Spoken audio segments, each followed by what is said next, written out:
네, 반갑습니다. 저희 두 번째 시간입니다. 두 번째 시간. 우리가 첫 번째 시간 지난 주에는 창조주와 계시다. 하나님의 창조주이시다라는 것이 어떤 의미가 있는지, 하나님이 천지를 창조하셨다라고 하는 것이 저희한테 어떤 의미가 있는지 그랬을 때 사람들이 인생의 목적이 뭐지, 뭐가 가치 있는 것이지, 참 그런 것 때문에 고민하면서 철학이라는 학문도 만들고 막 열심히 고민해 답이 없죠. 그런데 우리는 창조주 하나님이 계시기 때문에 하나님한테 물어보면 된다.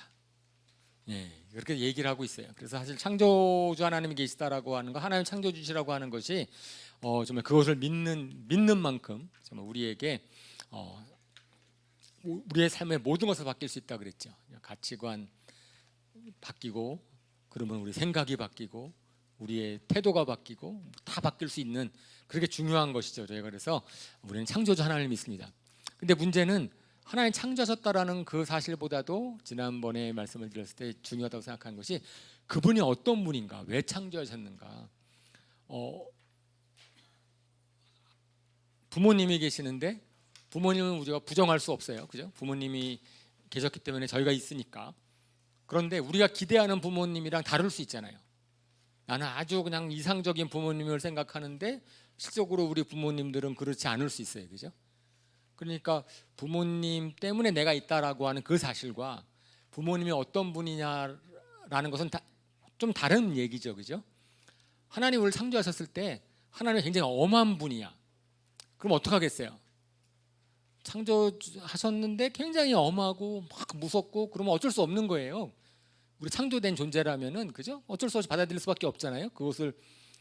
그런데 이제 성경에서는 그 하나님은 그렇지 않다. 그래서 저희가 계속해서 창조주 하나님이 어떤 분인지를 좀 알아갈 필요가 있다라는 생각이 들어요. 그래서 그것은 뭐 우리가 예수님을 통해서 하나님을 믿는 그 얘기는 훨씬 뒤에 나온 거고, 성경에서 얘기했을 때 하나님이 어떤 분이신지에 대해서 얘기하는 그 하나님은 변함이 없으시니까, 처음부터 끝까지 변함이 없으신 분이기 때문에 저희가 오늘 두 번째에는 복음의 기초 2강 창조인데, 하나님이 우리에게 어떤 분이신지 그거를 좀 더 살펴보려고 합니다.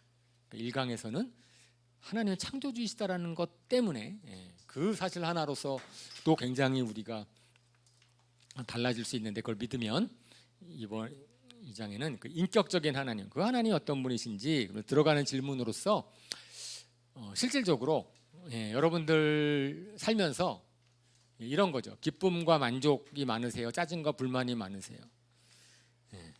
뭐 기쁨과 만족이 많으면 할렐루야인데, 그래서 아주 어렸을 때를 제외하고는, 그죠? 우리 갓난아기들은 불만과 짜증보다는 잘 웃잖아요. 되게 예쁘잖아요.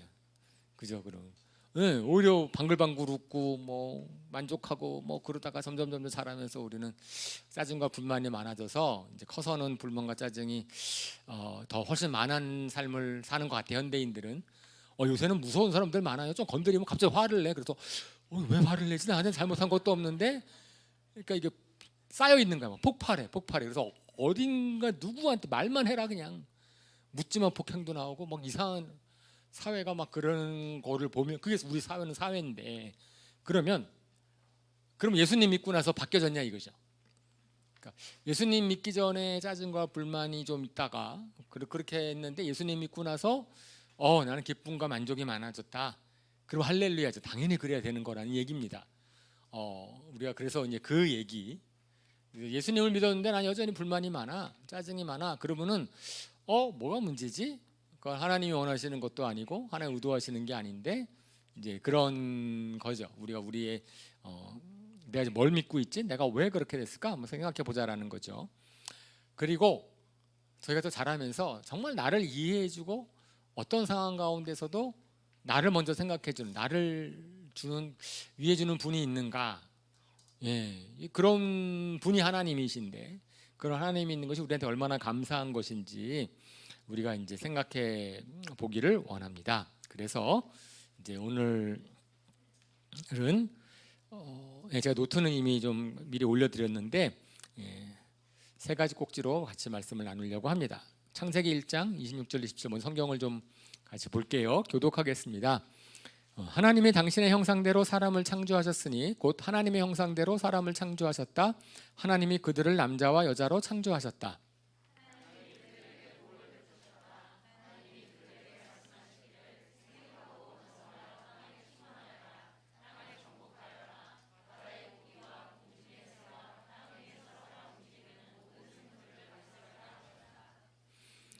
하나님이 손수 만드신 모든 것을 보시니 보시기에 참 좋았다. 저녁이 되고 아침이 되니 엿새 날이 지났다.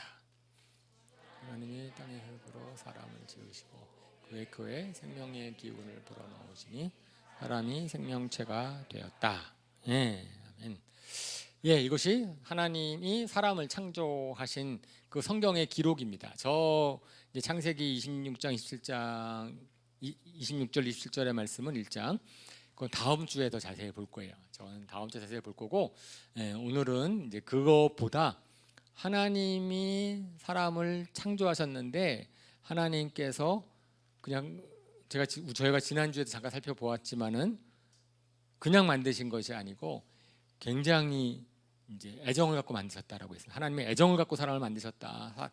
그래서 우리가 이런 얘기를 하죠. 인간은 나는 하나님의 걸작품이다. 하나님이 나를 실수로 만드시지 않았고 하나님께서 나를 아주 잘 아시고 그리고 하나님께서 정성을 들여서 만드신 피조물이다 라고 이제 성경은 이야기를 합니다. 사실은 저 장면에서는 그냥 모든 첫째 날 뭐 만들고 둘째 날 뭐 만들고 해서 여섯째 날 마지막에 이제 사람을 만드는 거잖아요. 사람을 만들고 나서는 하나님께서 끝냈다 그러는 거죠. 그죠?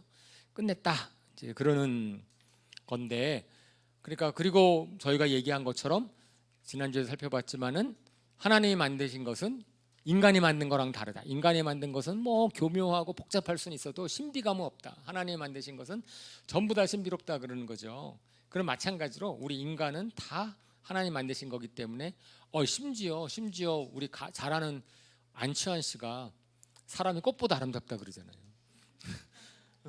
사람이 꽃보다 아름답다. 이제 그랬을 때 사람은 아름다움의 모습을 가지고 있다라는 거죠. 물론 우리 자신들이 내가 좀 나를 아름답다고 느끼나, 내가 걸작품이라고 느끼나 그렇지 않을 수 있어요. 그죠? 그런데 우리가 이제 예수님을 믿게 되고 하나님을 믿게 되면서 우리가 우리 자신을 보는 시각을 좀 바꿔야 된다라고 하는 거죠. 우리가 하나님이 나를 만드셨다면 나도 걸작품이다라는 것을 믿어야 되는데, 나도 아름다운 존재라는 것을 믿어야 되는데 이제 그런 겁니다. 저희가 이제 그런 것에 대해서 나중에 좀 생각을 해볼 거예요. 제가 그림을 잘 못 봐요. 그림 보면은 그저 어느 게 잘 그린 건지 잘 모르고요. 근데 어느 그림이 비싼 건지 잘 모르겠어요. 여러분들은 잘 아세요? 네? 잘 모르죠, 그죠? 근데 그림이 비싸지면 왜 비싸지죠? 어떤 그림은 비싸고 어떤 그림은 안 비싸요? 그린 사람이 누구냐에 따라서 확 달라지잖아요. 그래서 전 때로는 잘 이해가. 그럼 그림이라는 거는 보기 좋으면 좋아야 되는데 왜 그렇지? 어떤 사람들이 실험을 했대요. 그래서 얼마 전에도 막 우리나라에서 어떤 화가가 대신 그려줘가지고선 유명한 분이 대신 그려줬는데 이게 진짜냐 가짜냐 뭐 이런 거하고 논란이 붙은 적이 있어요. 그래가지고 우리나라 말고 프랑스에서 한번 실험을 했답니다. 실험을 쫙 해가지고서 어떻게 했냐면은 진품과 위작을 갖다가 섞어놨어요. 그리고 이제 세계 유명한 미술 감정사들이나 그 사람 불렀어. 그래서 알아맞혀 보라고. 어느 게 위작이고 어느 게 진품인지. 그랬더니 어떻게 됐을까요? 감정사들도 잘 못 맞히는 거예요.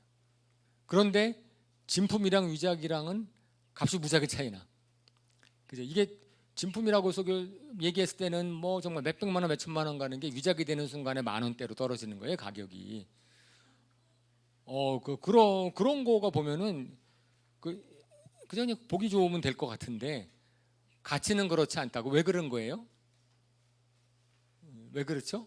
그냥 그 누가 아까 말씀 누가 만들었느냐, 만들어서 어떤 생각 갖고 만들었느냐가 그 가치를 결정하는 거거든요. 그러면은 우리의 인생의 한 사람도 사실은 세상 사람들이 봤을 때는 겉으로만 보는 거죠. 겉으로만 봐가지고선 이렇게 하는 건데, 그런데 실질적으로 우리를 창조하신 분이 하나님이시라면 우리의 진정한 가치는 누구에서 결정되는 거겠어요? 우리를 만드신 하나님에 의해서 결정이 되는 거지, 다른 사람이 내가 그거 결정되지 않아요. 정말 그런 것 그렇다라는 거죠. 미술품도 심지어 그러한데, 그래서 인간이 만든 게 아니고, 근데 그것이 나만이 아니에요. 나만이 아니고 다른 사람, 내 옆에 있는 사람. 실질적으로는 우리가 뒤에 좀 나오긴 하겠지만은 인간이 바로 이제 이번에는 뭐라고 얘기할 거냐면은, 야, 하나님의 세상을 인간을 위해서 만드셨다라는 거예요. 그래서 인간이 피조 세계보다는 더 중요하다. 그죠? 한 사람이 천하보다 귀중하다. 이런 말 들어보셨어요? 한 사람의 생명이 천하보다 귀중하다는 말 들어보셨어요? 어디에 나와요? 성경에 그런 말 있어요? 한 사람의 천하보다 소중. 이거 많이 들어본 것 같긴 한데, 그죠? 요새는 인터넷에 검색할 수 있거든요. 그런 말 있나? 네, 성경에 아마 없을걸요. 근데 이것은 뭐라 그러냐면은, 사람이 천하보다 소중하다라는 것은 사실 성경적이에요.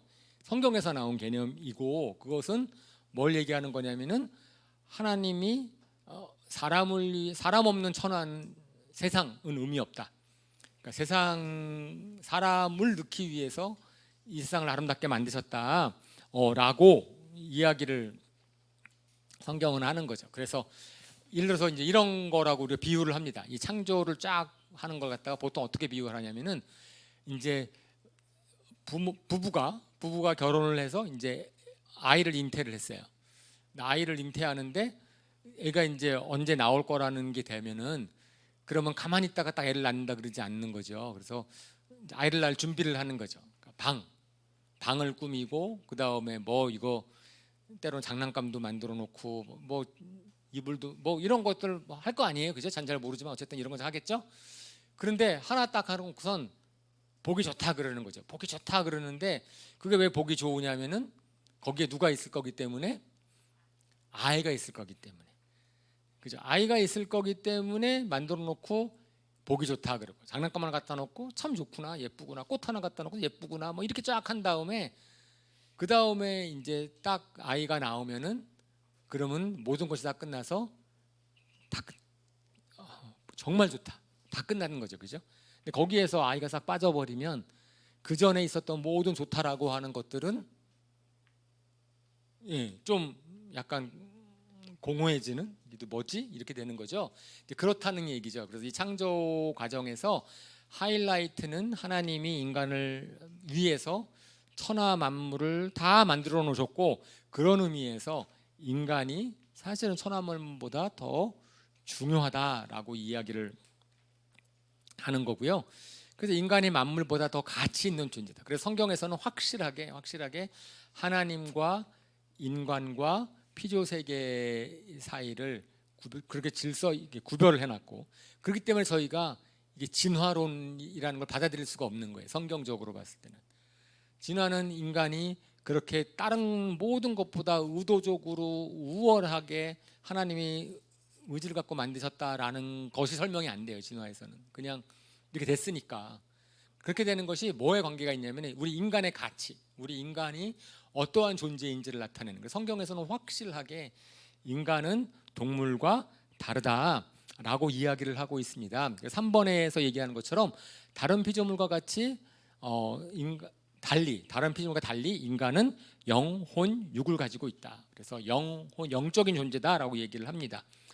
동물도 혼과 육은 가지고 있는데, 인간은 하나님과 피조 세계와의 중간 역할을 하는 거예요. 그래서 뭐냐면은 하나님과도 통하고 피조 세계와도 통하게. 그래서 몸은 육체와 혼은 피조 세계의 일부로 지어졌지만 영을 주셔가지고 영으로는 하나님과 통하게 만들어서, 그러니까 피조 세계와는 구별되는 존재로 만들었다라고 성경은 얘기를 하고 있어요. 그러니까 우리 인간, 나도 포함되는 거죠. 여기서는 저희가 그냥 인간이라는 총칭해서 얘기를 하지만, 그래서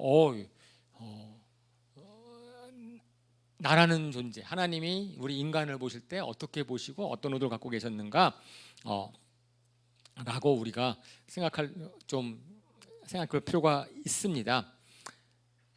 그 데살로니가전서 5장 23절에 저희가 이제 그런 여기에서 이제 영혼 육이 있어서 평화의 하나님께서 친히 여러분을 완전히 거룩하게 해주시고 우리 주 예수 그리스도께서 오실 때에 여러분의 영과 혼과 몸을 흠이 없이 완전하게 지켜주시기를 빕니다 라고 되어 있어서 여기서 영과 혼과 몸이라는 걸 구별해 놨죠. 그래서 혼은 뭐냐면은 지정의죠. 감정, 의지, 그 다음에 지성, 감정, 의지, 지식 이런 게 있는 거고, 그 다음에 육신은 그냥 뭐죠? 성경에서 얘기했을 때 우리 아까 읽은 것처럼 흙으로 만들었다. 그래서 죽으면 흙으로 돌아간다. 우리의 몸을 구성하는 구성 요소는 흙과 같다라는 거죠. 흙과 같아서 그냥 흙으로 돌아가는 육신이 돌아가는 거지만 인간은 육신만이 인간이 아니고 혼만이 인간이 아니고 거기에 영이 있어서 영, 혼, 육 그것이 전체가 합쳐져서 우리 인간을 구성한다라고 성경은 이야기를 하고 있습니다. 그래서 다른 존재예요. 우리는 그런 세상과 다른 그러니까 인간의 가치가 얼마나 크냐. 예수님 나중에 이제 성경에 보면은 예수님께서 귀신 들린 사람 한 명을 갖다가 군대 귀신 들린 사람 한 명을 갖다 살려주세요. 살려주는데 군대 귀신 들린 사람이 막 날치는데 예수님께서 귀신아 떠나가라 그러거든요. 근데 귀신이 예수님한테 부탁을 하죠. 우리 저 돼지한테 들어가게 해달라고. 그래서 예수님이 허락하셨어요. 그래서 그때 죽은 돼지가 몇 마리다? 2,000마리. 돼지 한 마리가 얼마쯤 할까요 요새? 시가로. 돼지 한 마리 시골에 안 살아봐서 모르는데 한 얼마리 할까? 100만 원 할까? 10만 원 할까? 10만 원보다는 좀 비싸겠죠. 100만 원 좀 비싼 것 같고. 그러면 이제 2,000마리면 얼마예요? 10만 원에 2,000마리. 억 소리 나잖아요. 억. 귀신 한 사람을 고치는데 예수님께서는 그 정도를 갖다가 그냥 전혀 아깝지 않게 여기신 건데 문제는 누가 문제였어요? 그 동네 사람들이 문제가 됐어요. 그 사람들이 놀래버렸어요. 그래서 예수님을 오시지 말라고 막아요. 예수님이 2,000마리 돼지떼를 몰살시키고 이방 땅에 가서 귀신 한 사람 살려주시는 걸 보면서 감당하지 못하겠다. 우리 마을로 들어오지 말라고 해가지고선 예수님께서 그 마을 안 들어가십니다. 그런 사건이 하나 나오거든요. 그러니까 한 사람이 귀신 내어쫓는 것 하나 때문에 예수님께서는 2,000마리의 돼지를 희생하실 수 있는 분이신 거예요. 한 사람을 정말 소중하게 여기시는 분이시다라는 것도 얘기하고 있는 거죠. 그러니까 우리는 한 사람이 근데 성경에서 얘기하는 것처럼 본다면 그런 문제는 뭐냐면은 나도 그렇게 소중한 존재라는 거죠. 귀신 들린 사람이 얼마나 가치 있겠어요. 여러분들이 생각해 보세요. 사회에서 그 사람 한 사람 없어진다 그래서 세상이 변하겠어요? 그 사람 어차피 병에 걸렸고 어차피 유익 하나도 도움이 안 되는데 사회에 도움이 안 되고 그러니까 그냥 어차피 버려진 거고 세상으로부터는 버려진 사람인데 성경에서는 뭐라 그러냐면은 하나님은 그 사람을 버리지 않았다는 거죠. 아낀다는 거잖아요.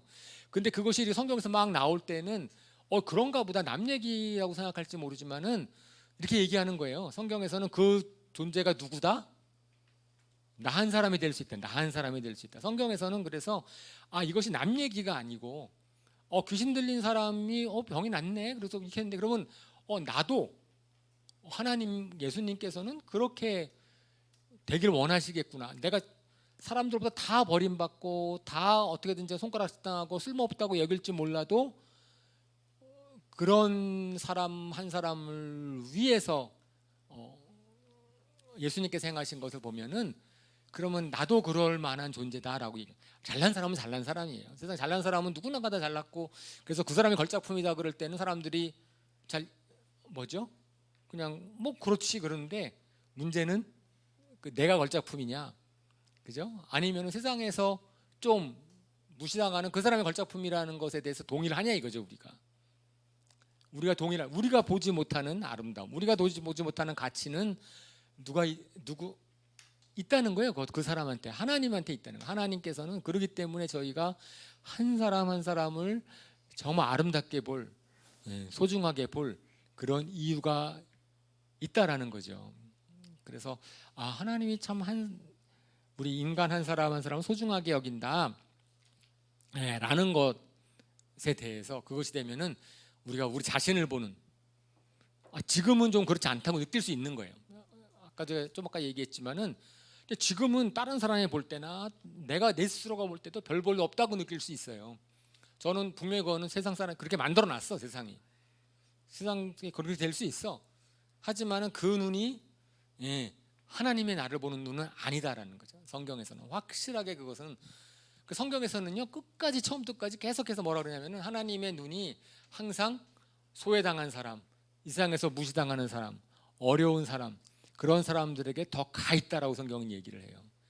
그 사람을 하나님께서 긍휼하게 여긴다 그러고 어떻게든지 간에 회복되기를 원한다라고 성경은 얘기를 합니다. 그죠? 근데 그것이 왜 그러냐면은 이것이 하나님께서 우리 한 사람 한 사람을 어떡하게 여겼기 때문에,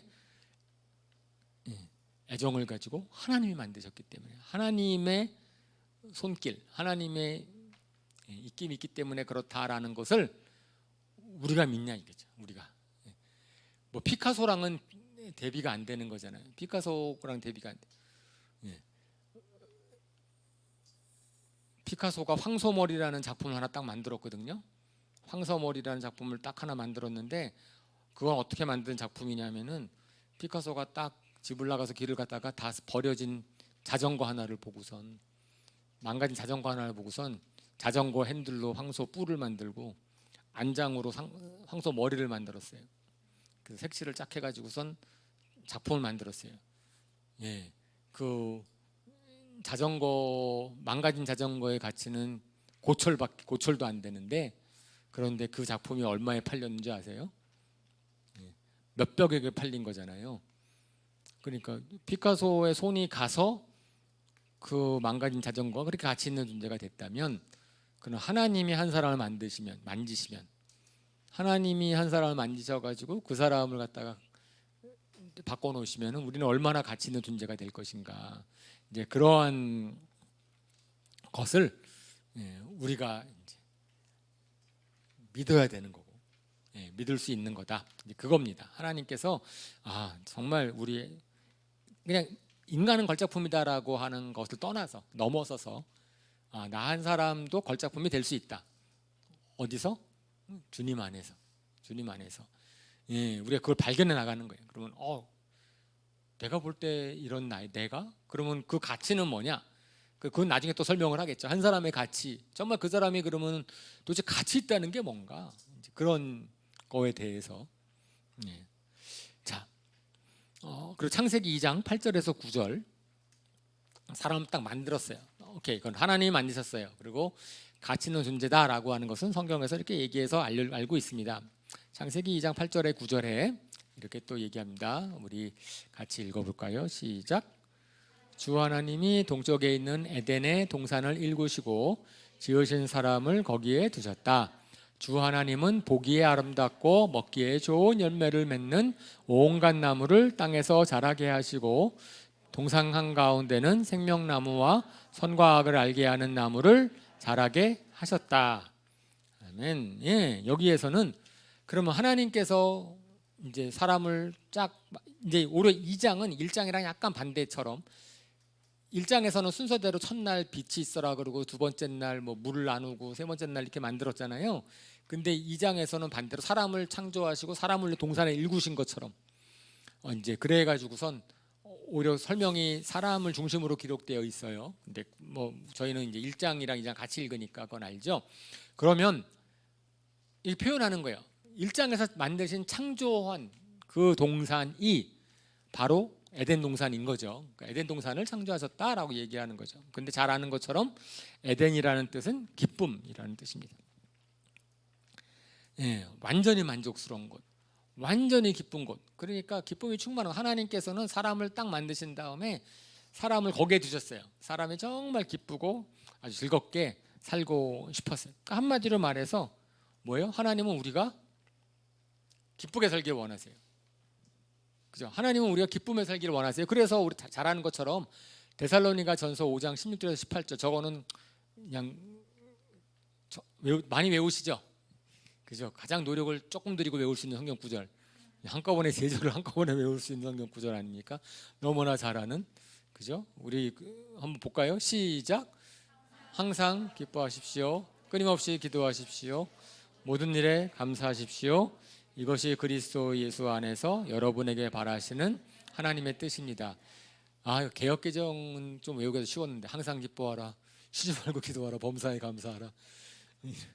이는 예수 그리스도 안에서 뭐 너를 향한 하나님의 뜻이다, 이런 성경 구절인데, 세 번역은 약간 외우기는 좀 어렵지만 어쨌든 하나님의 뜻이래요. 하나님의 뜻, 우리를 향한 하나님의 뜻. 거기에 첫 번째가 뭐예요?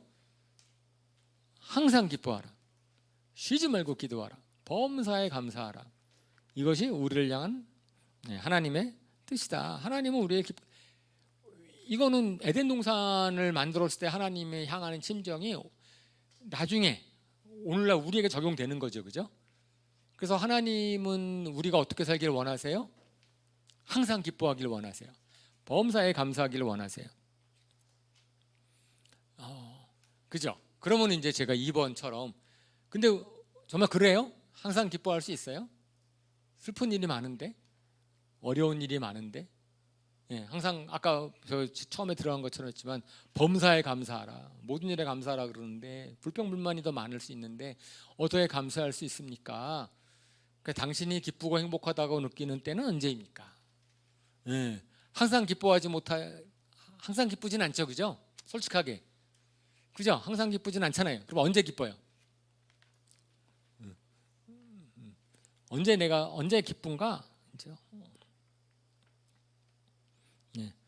언제 보통 기쁘죠? 갑자기 내가 바라던 게 이루어지면 그렇죠, 그죠?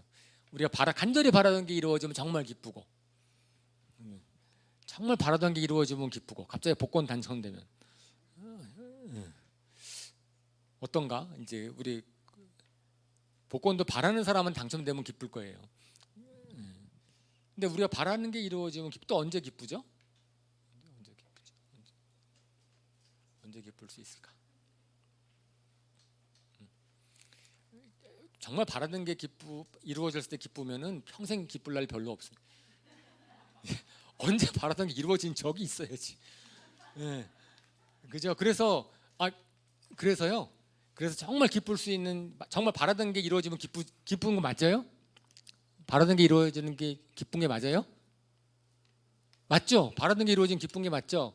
그래서 항상 기뻐하려면 어떻게 하면 돼요? 이루어질 것을 바라야 돼요. 순서를 바꿔야 돼요.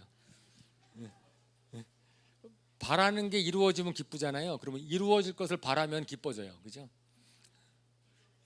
이루어질 것을 바래. 이루어질 것을 바라면은 1개월 봤더니 내일 해가 난대. 그러면 마음속으로 막 바라는 거야. 제일 해가 나라, 해가 나라. 1개월 해가 난다 그랬어. 난 알아, 해가 나는 게. 근데 해가 나라, 해가 나라 그래.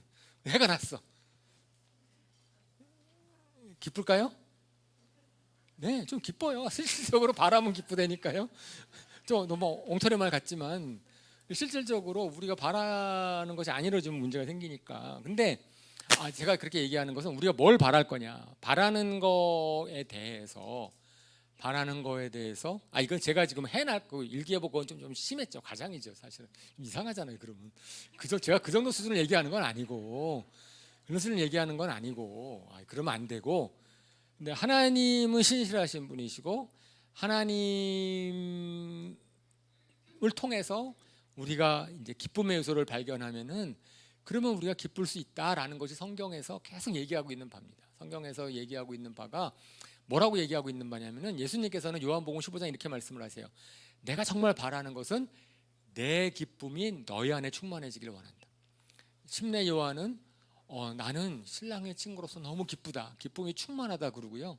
그래서 정말 우리가 생각할 때 전혀 기쁘지 않을 것 같은 사람들이 기뻐할 수 있는 이유는 그 기쁨의 요소를 내가 바라는 내 욕심이 이루어져서가 아니고 주님이 기뻐하시는 것이 나의 기쁨이 되고, 그 다음에 그렇게 되는 것을 우리가 발견해 가면은 그러면 정말 기쁠 수 있는 거예요. 그 정신이 이상해서 그런 것이 아니라 정말 기쁜 거라니까요.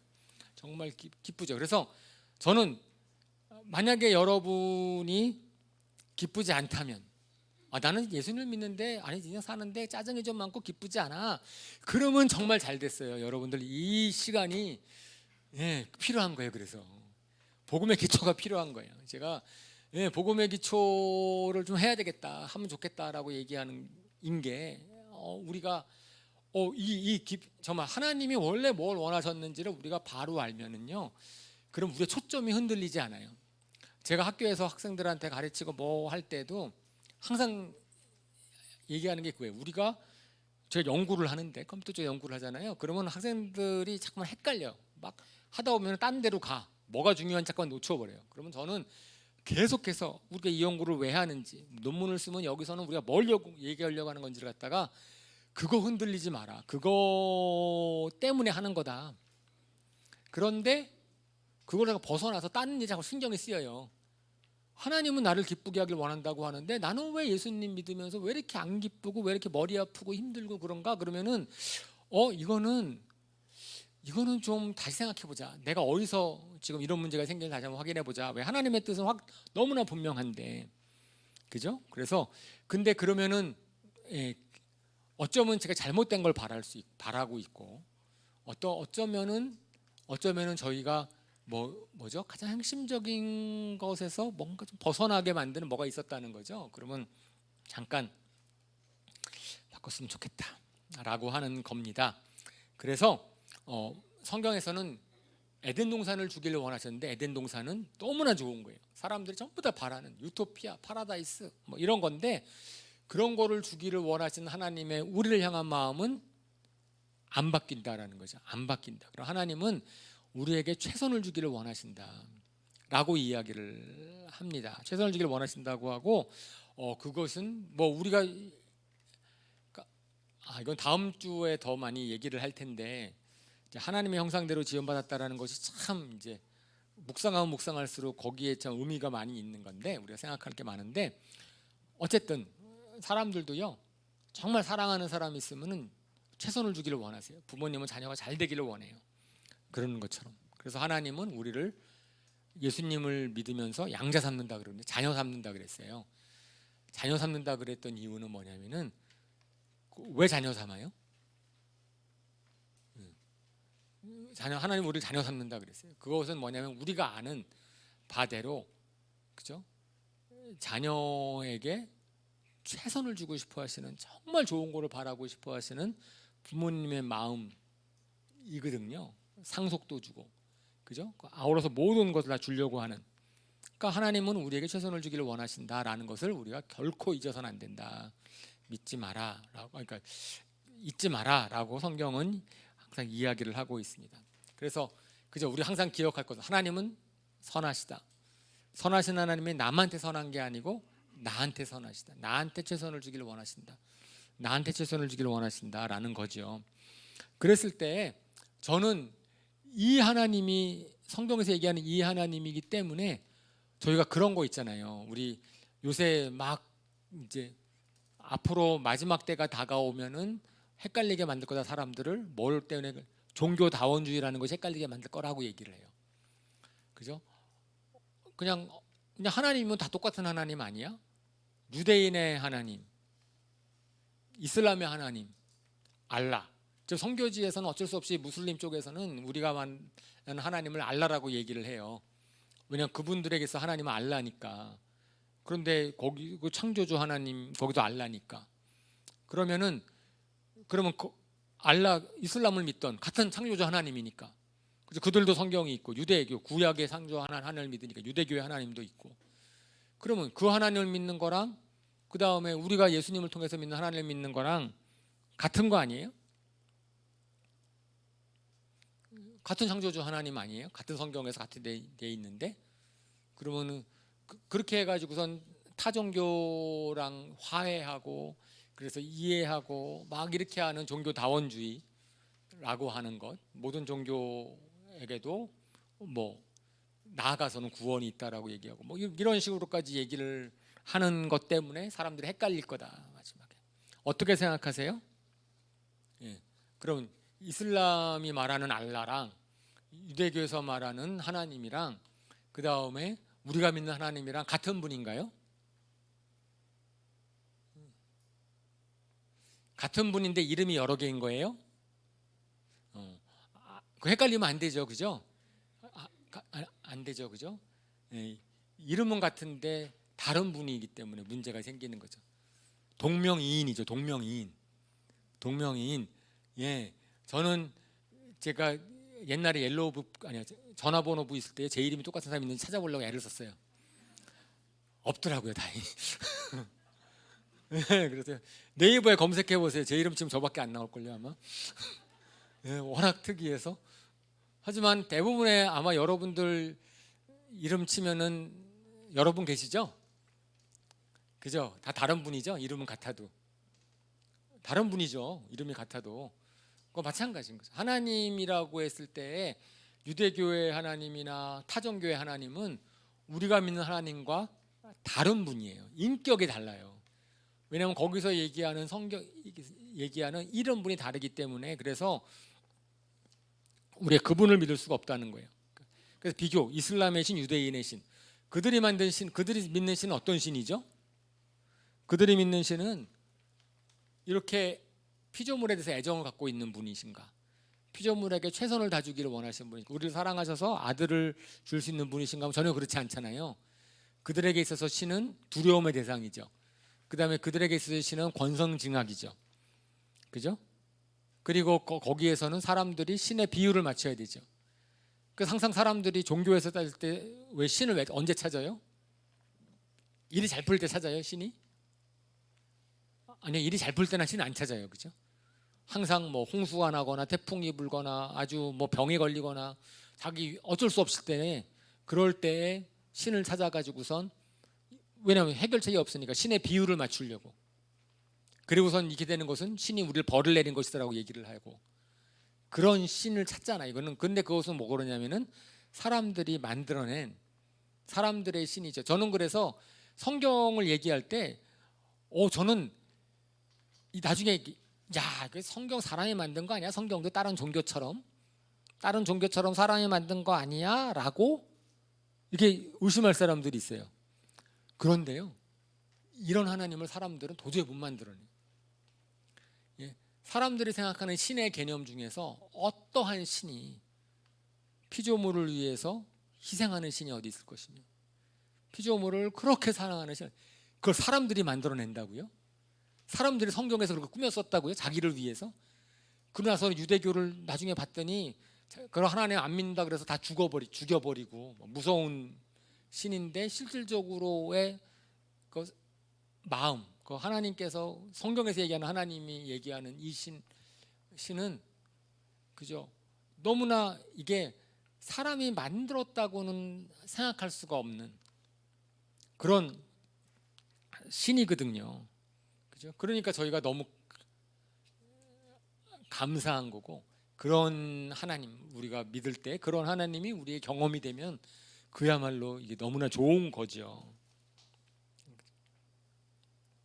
그래서 저는 이제 우리가 좀 사는 세상은 타락한 이유이기 때문에 이것이 왜 이렇게 됐는지는 나중에 나오겠지만 저는 하나님의 원래 목적, 오리지널 디자인, 창조에 있어서는 우리가 그것을 이제 회복하기를 원하는 거고 바라기를 원하는 건데 이미 우리는 예수님을 믿으면서 이런 걸 갖다 조금씩 경험해 가는 것, 알아가는 것 그것이 신앙에 있어서의 신앙을 갖는 우리에게 있어서 너무나 큰 특권이죠. 그리고 이거는 지난번에 설교를 할 때 잠깐 말씀을 드린 게 있는 것 같은데 에덴 동산이 왜 에덴 동산이냐? 사람들이 유토피아, 파라다이스 막 그랬는데 그럼 에덴 동산답게 만드는 가장 중요한 요소가 뭐냐? 그랬을 때 우리가 아까 쪽에서 있을 때 보기에 아름답고 먹기에 좋은 열매가 많고, 바로 또 그 밑에 안 읽어 저희 성경에 보면은요, 뭐 거기에 금이 나는 뭐 강이 쫙 흘러나가는데 거기서는 금도 나고, 뭐 그리고 나중에 보면은 하나님 만든 모든 동물이랑 같이 이름도 짓고 잘 놀고, 반려동물 쎄고 쎄고, 뭐 이런 상황이 에덴 동산이 아니라는 거잖아요. 그죠? 그런 것이 에덴 동산의 핵심이 아니고, 에덴 동산을 에덴 동산답게 만드는 가장 중요한 거는 관계죠. 사랑의 관계, 하나님과의 관계, 그 다음에 사람들과의 관계. 그죠? 그것이 나아가서는 피조 세계와의 관계. 그러니까 실질적으로 에덴 동산을 에덴 동산답게 만드는 것에 대한 하나님의 원래 디자인, 원래 설계의 목적은 뭐냐면은, 그러한 좋은 환경들은 다 보너스고, 그건 다 보너스로 하나님이 이왕 주실 때 더 주시는 그 보너스고, 실제로 그 보너스가 주어지는 건 말고의 핵심은 뭐냐면은, 에덴 동산을 에덴 동산답게 만드는 것은 관계예요. 서로 사람들이 서로 돕는 관계. 그래서 저희가 그런 관계성의 축복을 누릴 수 있느냐, 근데 관계성의 축복을 누릴 수 있느냐 없느냐가 키고요. 실질적으로 에덴 동산이 기쁨의 동산이 된 이유는 사랑과의 관계성 때문에 기쁜 겁니다. 이것이 먹을 게 많아서 기쁜 게 아니고요, 경치가 좋아서 기쁜 게 아니고, 그래서 내가 뭐 마음대로 다스려서 기쁜 게 아니고, 실질적으로 우리가 마찬가지인 것 같아요. 오늘날에서도 우리의 기쁨을 뺏기는 가장 중요한 이유 중에 하나가 관계에서 기쁨을 많이 빼앗기거든요. 왜냐면 원래 하나님이 의도하신 관계가 망가져서, 그러니까 그 관계가 회복이 되면서 우리가 기쁨이 회복이 된, 그것은 가진 것이, 아까 우리가 항상 기뻐하라 그랬을 때 항상 기뻐할 수 있는 이유는, 정말 모든 것이 막 안 좋아진 상황이라 할지라도, 안 좋은 상황이라 할지라도, 내가 굉장히 어려운 가운데 있는 상황이라 할지라도, 거기에서 나를 이해해 주는 사람이 있고 나를 도와주는 사람이 있으면은 그 가운데서 우리가 기뻐할 수 있어요. 그 사람에 있다는 존재 하나만으로 기뻐할 수 있는데, 아울러서 우리가 하나님이 우리한테 그런 분이 시다라고, 우리가 정말 인격적으로 더 잘 안다면, 하나님을 더 잘 안다면, 나는 주님만으로 만족합니다라는 고백을 할 수 있을 수도 있다는 거죠. 근데 하나님께서는 그것에 나쁜 환경에 책임을 진 것이 아니시기 때문에, 먼저 관계가 회복이 되고 나면은 하나님께서 나중에 그 상황을 바꿔줄 수 있는, 항상 관계가 먼저라는 거예요. 주변 상황이 먼저가 아니고. 그런데 우리는 항상 관계를, 보통을 보면은요, 주변 상황 때문에 깨져요. 그러니까 상황을 관계보다 먼저 해서 문제가 생겨요. 근데 예수님을 믿음으로 말미암아서 우리가 그것이 바뀌어져야 된다라고 하는 거고, 그것은 하나님이 어떤 분이신가에 대해서 완전히 다른 거예요. 여러분들 보면은요, 이슬람의 알라 무섭잖아요. 이슬람의 알라는 딱 뭐 불교도 마찬가지고, 불교도 사람이 만들어낸 사람 수준은 딱 이거예요. 권성징악이에요. 그냥 천칭 딱 달아놓고선, 자, 너 선한 일 많이 해서 나쁜 일 많이 했어. 선한 일 많이 하면 천국, 나쁜 일 많이 했으니까 지옥. 이런 것이 사람들이 만들어낸 신의 수준이에요. 그죠? 그런데 성경에서 얘기하는 하나님은 그렇게 설명이 안 되거든요. 그러니까 이게 도저히, 제가 책을 읽고 뭐 사상책, 뭐 철학책, 막 유명한 사람 책 읽잖아요. 그러면 제가 좀 교만하게 얘기해서, 제가 공자님이 쓰신 거 딱 보면서도 이런 생각은 드는 거예요. 내가 아주 마음을 정결하게 하고 잘한 다음에 선한 생각을 쫙 하면은 공자님처럼 말은 할 수 있겠다. 이런 생각은 드는 거예요. 그런데 성경에서 예수님 말씀하시는 거, 성경에서 얘기하는 것은, 어떻게 이런 얘기를 하지 사람이? 도대체 사람이 이거는 정말 정상적으로, 이거는 뭐 고도의 인격이 함양이 되고 지식이 많고 이랬다 그래서 나올 수 있는 얘기가 아닌 거예요. 우리를 초월하는 그런 쪽이기 때문에 결국은 이거는 사람이 만들어낼 수가 없다. 정말 성경을 안다면, 성경을 정말 제대로 보고 하나님이 뭐라고 말씀하시는지를 안다면, 이것은 뭐 다른 사람들, 저희가 그래서 그렇게 얘기를 하죠. 저는 성경의 진실성, 저는 고고학이랑 인류학이 계속 더 발전됐으면 좋겠습니다. 고고학이랑 인류학이 계속해서 발전될수록 성경의 진실성은 더 증명이 될 거예요. 그죠? 예. 부정할 수가 없는, 사람이 만들어내지 않았다, 꾸며내지 않았다라는 것, 예, 그런 것에 대한 우리가 확신을 가질 수 있습니다. 그래요. 그래서 하나님이 우리가 최선을 주시는 분이시다라는 것이기 때문에, 그래서 2번으로 돌아와서 하나님은 회복을 바라십니다. 하나님 회복을. 그래서 하나님이 세상을 보실 때, 나를 보실 때, 타락한 인생을 보실 때 어떠실까? 하나님의 마음은 어떠실까? 화를 내실까?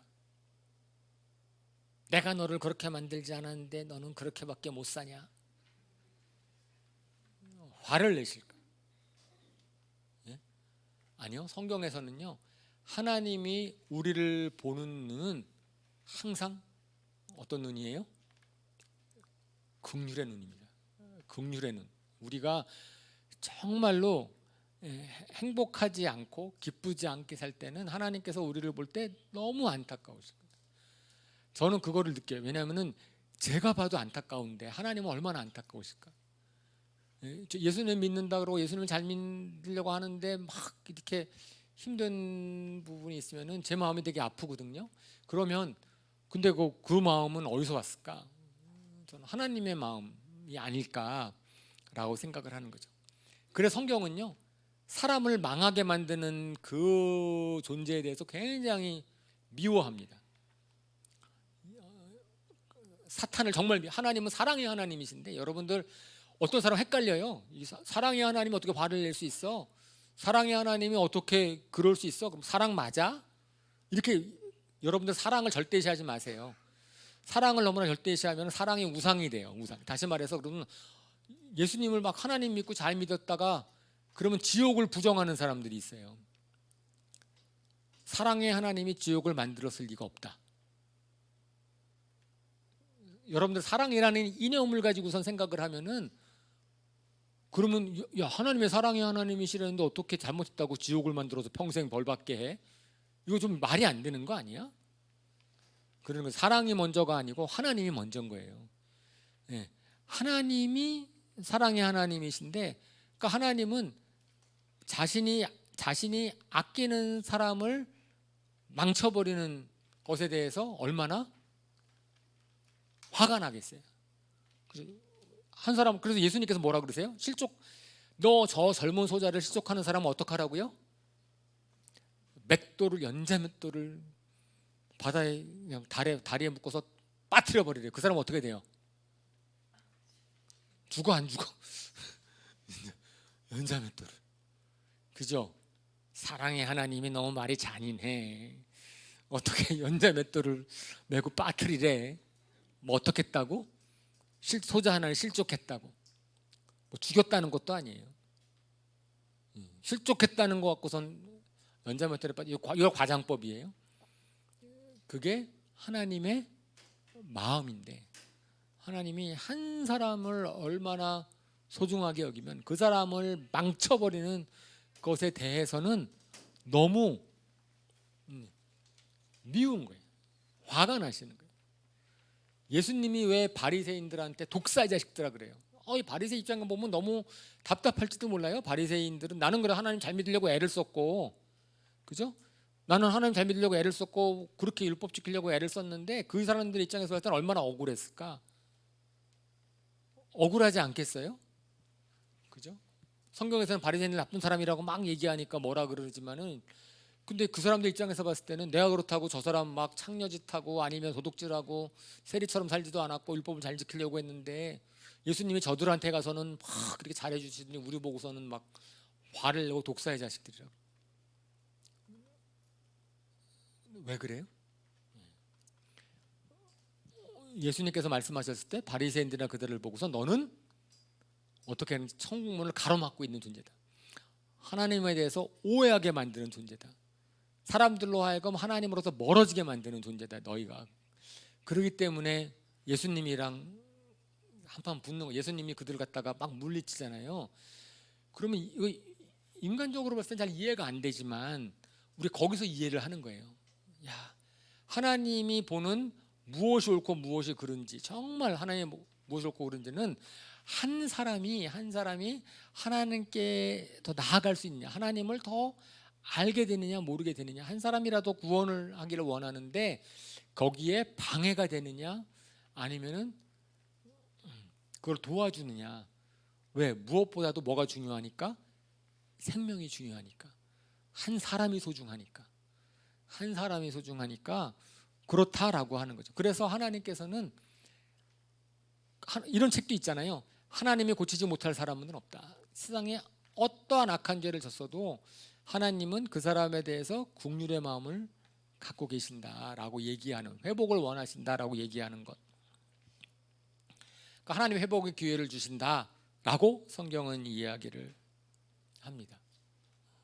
그죠? 우리가 그것에 대해서 이제 막 잘 생각해야 되는 경우가 있어요. 그것이 그럼 이런 사람들은 이렇게 나빴는데 그 사람들도 하나님 사랑하신다는 난 도저히 못 견딘다. 하지만 우리가 그것을 막 이렇게 따지라고 얘기하는 게 아니고 하나님이 우리가 그 초점을 잃지 말자는 거죠. 볼 때 뭘 중요하게 여기시는가.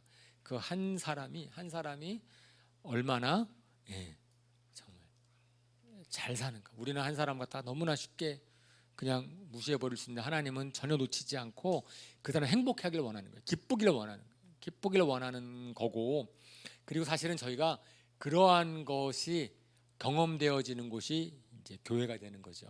하나님의 공동체가 되어야 되는 거죠. 그래서 3번, 나를 가장 잘 이해해주고 도움을 주는 사람이 있습니까? 나를 잘 이해해주고 도움을 주는 사람이 있습니까? 가족이 있을 수 있고요. 그 다음에 중마고 같은 친구가 있을 수 있고, 그죠? 하지만 점점 자라나면서 이제 결국 나는 외롭다, 혼자다 이렇게 느끼게 될 터인데 그 생각을 바꿔야 돼요. 그래서 예수님을 믿기 전까지는 결국 우리가 그걸 깨달아요. 저희 부모님도 저를 책임질 수가 없고, 부모는 저를 이해해주지 못하고, 그래서 이 세상에 어떠한 친구도 제가 그 친구들을 의지할 수는 없어요. 그죠? 결국은 나는 나 혼자다라고 깨닫게 되고 그렇게 살고 그랬는데, 그 생각이 예수님 믿고선 하나님의 나라를 딱 안다면은 거기에서 이게 바뀌어야 돼요. 거기에서 그게 바뀌어서 여기에 하나님의 나라에서는 하나님은 그분은 나를 이해해 주시는 분이시잖아요. 그분은 나를 도우려고 하시는 분이시잖아요. 그런데 그런 하나님을 믿는 믿음의 공동체 가운데서는 분명히 그런 사람들이 있어야 되고, 그런 사람들이 생기는 공동체로 교회가 이제 변해가야 되는 거죠. 교회가 그렇게 가야 되는 거다라고 이야기를 하는 겁니다. 그렇게 되려면은요, 저가 열려 있어야 돼요. 제가 사실은 도움을 필요로 하는, 우리가 도움을 필요로 할 때 우리가 도움이라는 게 서로 주고받는 거예요. 우리는 남을 도와주기는 되게 쉬운데 도움받기는 자존심 때문에 꺼려하는 분들이 특별히 형제님들한테 많아요. 아주 가난해지기 전까지는, 정말 못해지기 전까지는 형제님들은 특별히 자존감이 많이 세거든요. 그래서 예수님 믿기 어려운 것 같아요. 형제들은 자존감이 좀 낮아져야지 예수님을 잘 믿을 수 있는데, 자존감이 좀 낮은 자존감 별로 좋은 표현 아닌데, 그거 뭐 어떻게 해야 되지? 자존감은 높아야 되고 자존심이 높으면 안 돼. 자존심, 말을 바꿀게요. 자존심이 높아지면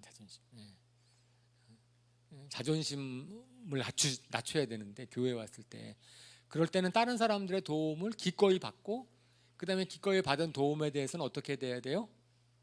감사하고, 그 다음에 도움받으면 다른 사람들한테 갚고, 그 사람한테 꼭 안 갚아도 돼.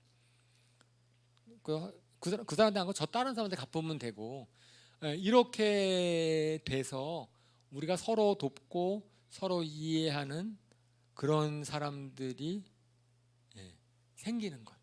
그래서 하나님이 바라는 그런 공동체의 회복, 에덴 동산의 회복 가운데 있다라고 저는 믿습니다.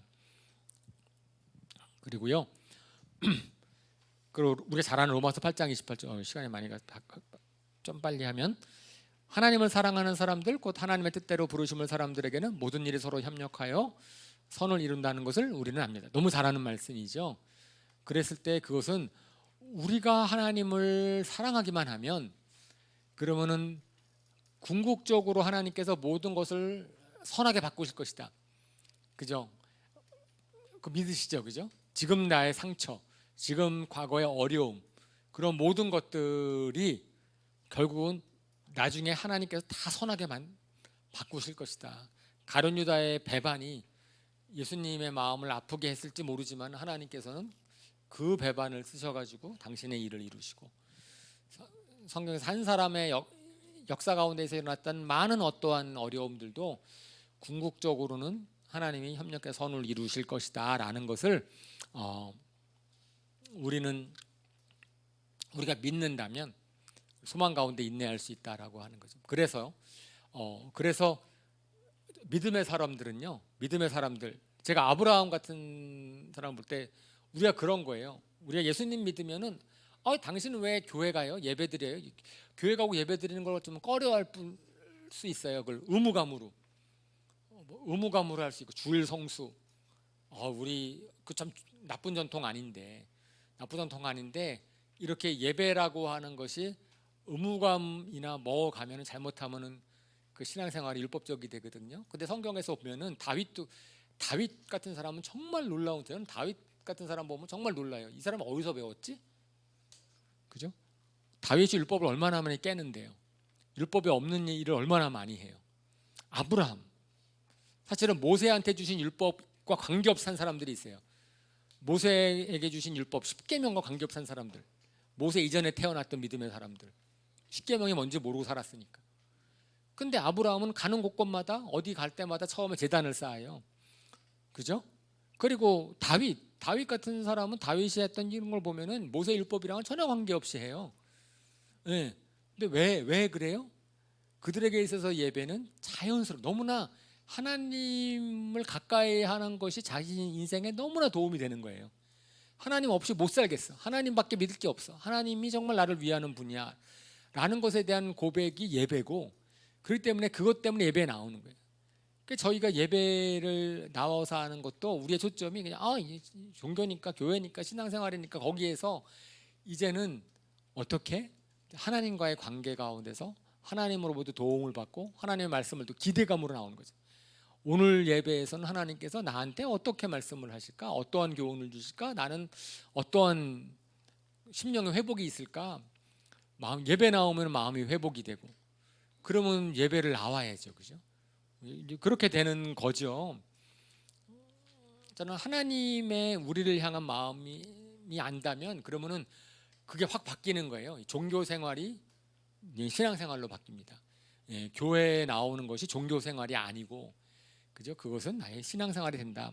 그래서 저는 우리가 담대하게 얘기할 수 있어야 되는 게 있다라는 거죠.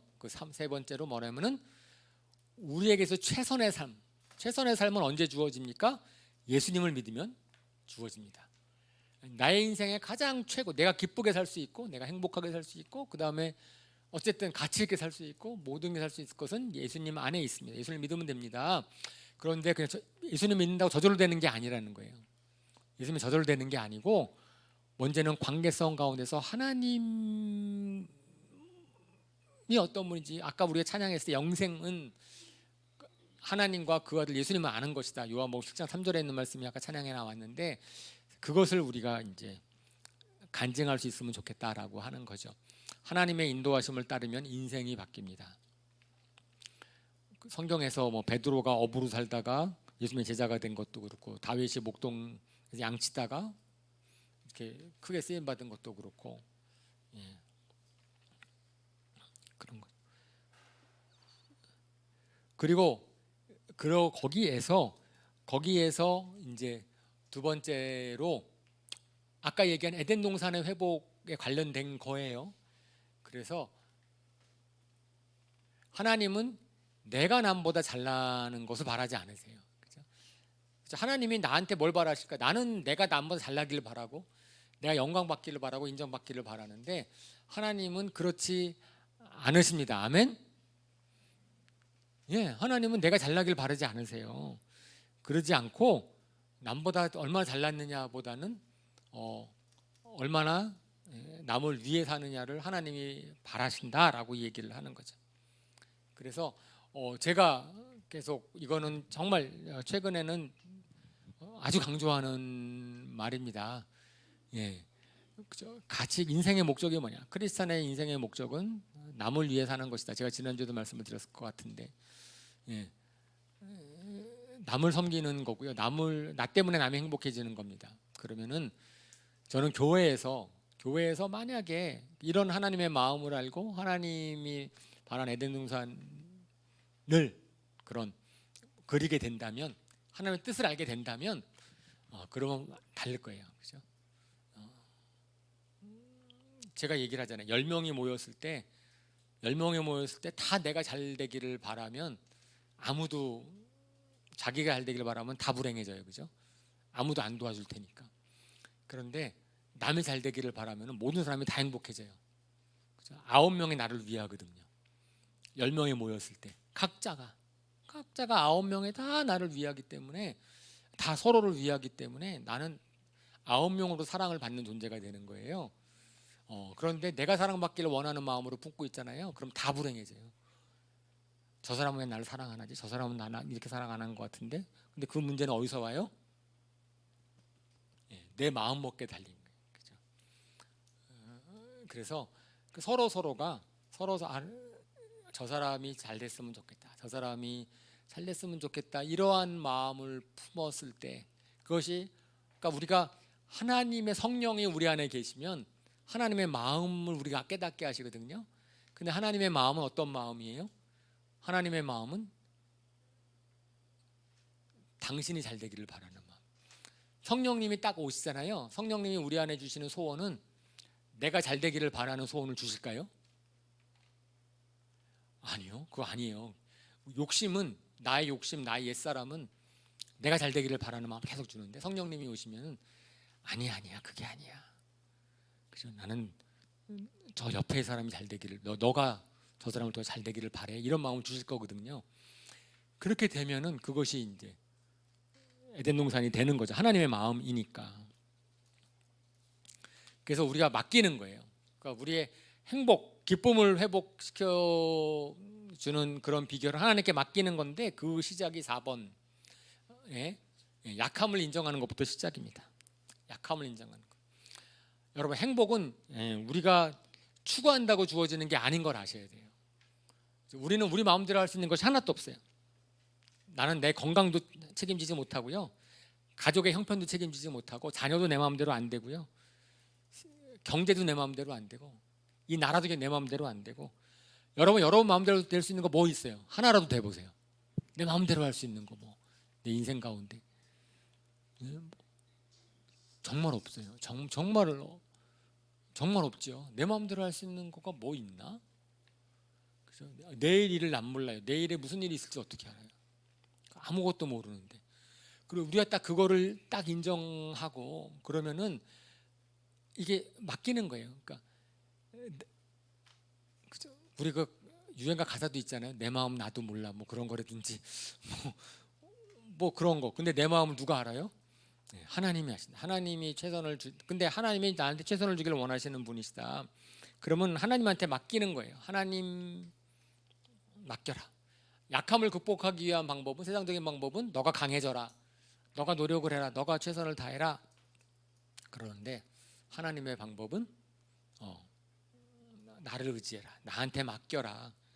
그러니까 내가 좋다고 하는 걸 너가 좋다고 생각해봐라, 내가 원하는 거를 해봐라. 그런데 그런 가운데서 뭐가 회복이 되는 거예요? 기쁨이 오고, 그 가운데서 만족감이 오고, 그 가운데서 감사함이 오고. 그렇게 하는 것을 해보라라고 이제 초청을 하는 거죠. 성경에서는 계속 초청을 하는 거죠. 그래서 이제 정말 이제 끝낼 때가 돼서 마태복음 22장 30절부터 40절까지의 말씀은 교독할게요. 예수께서 그에게 말씀하셨다. 내 마음을 다하고 내 목숨을 다하고 내 뜻을 다하여 주 너의 하나님을 사랑하여라 하였으니, 둘째 계명도 이것과 같은데 내 이웃을 내 몸과 같이 사랑하여라 한 것이다.